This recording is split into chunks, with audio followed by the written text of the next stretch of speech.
Hey guys, Shorty Game 6 here, bringing you my post game for the Florida Panthers, taking yet another L tonight against the Columbus Blue Jackets, the first time they have this year, and the first time I think since last year, or maybe even 2 years ago. It was last year, but tonight was not. It was I think we played 55 minutes of hockey tonight. Once again, just like the beginning of the year, Tom Rowe.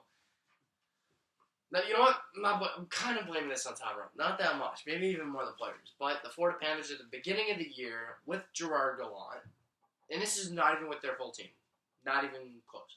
And what happens is the Panthers get these leads, and then below them, because they don't play 60. They play 55 minutes, something like that. Like, that's just the number I'm throwing out there.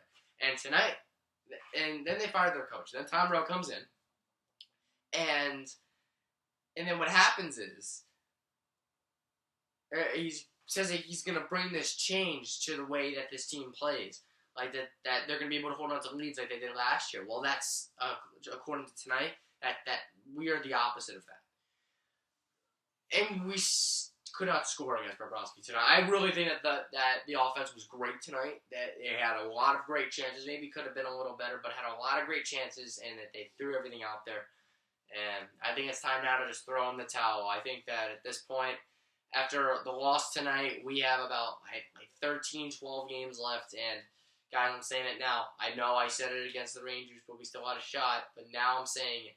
Even though that those teams lost that we needed to, it's over. This season is over.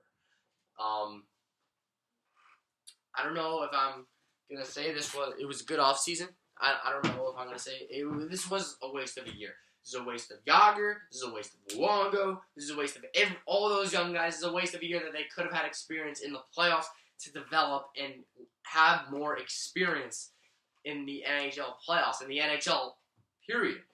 But they're not going to get it. We're just going to come up with just short. And I know ownership's going to be mad. I'm mad. Fans are mad. Players are mad. No one wants this.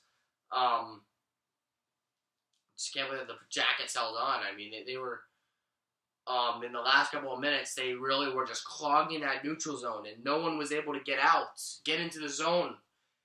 And they really were just clogging it up. There was no way to get to that area, and it just was a very tough game for the Florida Panthers.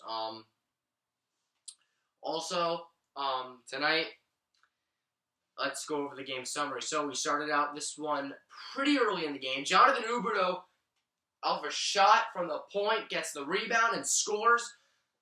And we get a coach's challenge here for a goaltender interference. And if you're a Florida Panthers fan and you've watched this season, you know this can go either way, no matter what type of referees you're getting. You can get the referees that call Nick Bukestad for goalie interference when he's standing outside of the crease and the goalie pushes off of him and calls a no goal. Or you can get the referees that say that when Matt Martin hit Reimer's glove and threw the goal stick out of his hands and then called that a goal. You don't know what kind of refs you're getting. You don't know what kind of call. You don't know anything. So I thought the goal was clean. Basically what I think with the goalie interference, if the goalie still has the ability to make the save, and he's not interfered with, if he has the ability to make the save, no interference. And I think Bobrovsky could have made the save on the Huberdeau shot. He was able to do it, and he didn't. And that's called imperfection. That's what gives people goals. And they called this one no goal, and I don't know why. And it's really frustrated me. I threw stuff in this house. And then, after the no goal was called, later, Jonathan Marchessault gets the goal. Wow, he has been on fire lately. After a scramble in front, he has 23 this year and 3 goals in his last 2 games. Still, the best offseason signing for any team in the NHL and the best steal in the NHL right now. We've signed the best contracts and the worst contracts. So Bukestad, Smith, and Ekblad as the worst, and Jonathan Marchessault as the best. And then Trocheck too, I'll put that in there. And then the Blue Jackets, Werenski takes a bad angle shot that goes in, and then Anderson gets a deflection on the goal. And I know all you Panther fans are going to say that it goes back to the Huberdeau goal not being counted. It would have been 2-2. We would have had a 1-0 lead early, would have had the momentum, and then it all went to Columbus. They wouldn't have had a timeout, even though they didn't use it. But it's a game, and it's over, just like the season, guys. And I'm really, really, really just shocked that we didn't really come out. I feel like they played hard. They did everything they could, but I just don't think that they had the desire and the fire that they had against Toronto. So, Bobrovsky was great. Reimer was great. Reimer couldn't do anything on the goals. The first one, he was screened terribly. The second one was a deflection off of Nick Bukestad. So, overall, just a very unlucky game for the Panthers. Just couldn't bury one. The ice was tilted our way in the third period. Sevier couldn't score on a shorthanded breakaway either, again, after scoring last game, shorthanded breakaway.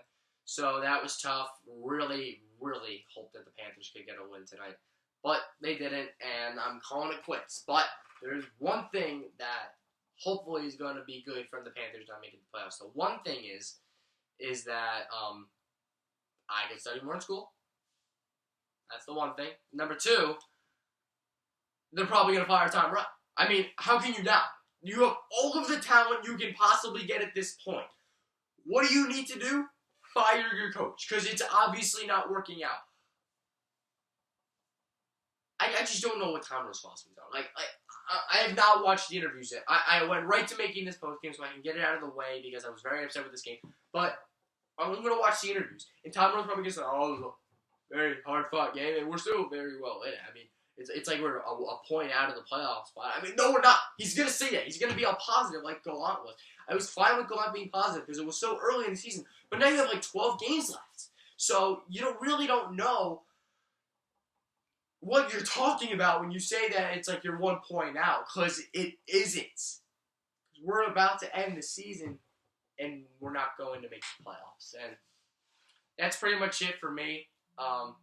We're out, and I just hope that they fire Rowe and we can just end the season off on a good note. Maybe even get close. But basically, my philosophy here, I have someone who's a Flyers fan. I just can't do it. Islander fan can't do it.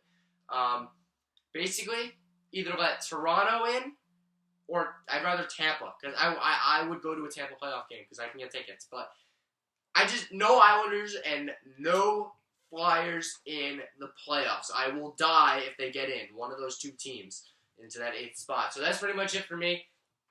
Just a season-ending game for the Panthers, basically. Not technically, but I hope you guys enjoyed this video. Not much the game, but hopefully you guys enjoyed this video, and I'll see you guys tomorrow for the game against the New York Rangers.